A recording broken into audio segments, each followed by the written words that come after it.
വിവിധ ആവശ്യങ്ങൾ ഉന്നയിച്ച് ഭാരതീയ വ്യാപാരി വ്യവസായി സംഘത്തിന്റെ നേതൃത്വത്തിൽ പാലക്കാട് കളക്ടറേറ്റിലേക്ക് മാർച്ച് നടത്തി. കെട്ടിട വാടകയ്ക്ക് GST വകുപ്പ് 18% നികുതി ചുമത്തുന്നത് ഒഴിവാക്കുക, GST കൗൺസിലിന് അംഗത്വം നൽകുക, ESI കമ്മിറ്റിയിൽ വ്യാപാരികൾക്ക് അംഗത്വം നൽകുക, വ്യാപാരികൾക്ക് പലിശ ഇളവിൽ പ്രത്യേക പാക്കേജ് അനുവദിക്കുക, വ്യാപാര ക്ഷേമനിധി കാലാനുസൃതമായി പരിഷ്കരിക്കുക തുടങ്ങിയ ആവശ്യങ്ങൾ ഉന്നയിച്ചാണ് ധർണ നടത്തിയത്. സംസ്ഥാന സെക്രട്ടറി C. രഘുനാഥ് ഉദ്ഘാടനം ചെയ്തു. നാട്ടിൽ നിന്ന് കളക്ട് ചെയ്ത് കൊടുക്കുന്ന വ്യാപാരിക്ക് അവന് 10-60 വയസ്സ് കഴിഞ്ഞാൽ അവന്റെ ജീവിതം എങ്ങനെ മുന്നോട്ട് പോകുമെന്ന് ചിന്തിക്കാൻ ഇവിടുത്തെ സർക്കാരുകൾ തയ്യാറാകണം. അതുകൊണ്ട് പങ്കാളിത്ത പെൻഷൻ പദ്ധതി നടപ്പിലാക്കണമെന്ന് BVS ആവശ്യപ്പെടുകയാണ്. മറ്റൊന്ന് ESI ആനുകൂല്യങ്ങളാണ്.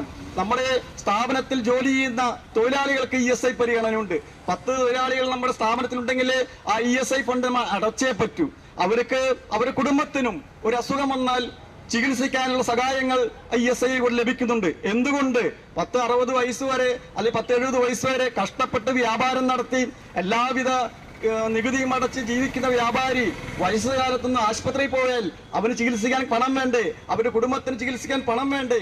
അത് തൊഴിലാളികൾക്ക് കൊടുക്കുന്ന അതേപോലെ തന്നെ ആനുകൂല്യങ്ങളും വ്യാപാരിയും ESI പരിധിയിൽ കൊണ്ടുവരണമെന്ന് BVS ആവശ്യപ്പെടുകയാണ്. ജില്ലാ പ്രസിഡന്റ് C. ഗുരുവായൂരപ്പൻ അധ്യക്ഷനായി. Distributors association south India president V. Ayyappan Nair മുഖ്യപ്രഭാഷണം നടത്തി. R. രാജപ്രതാപ് സ്വാഗതവും പ്രേമചന്ദ്രൻ നന്ദിയും പറഞ്ഞു.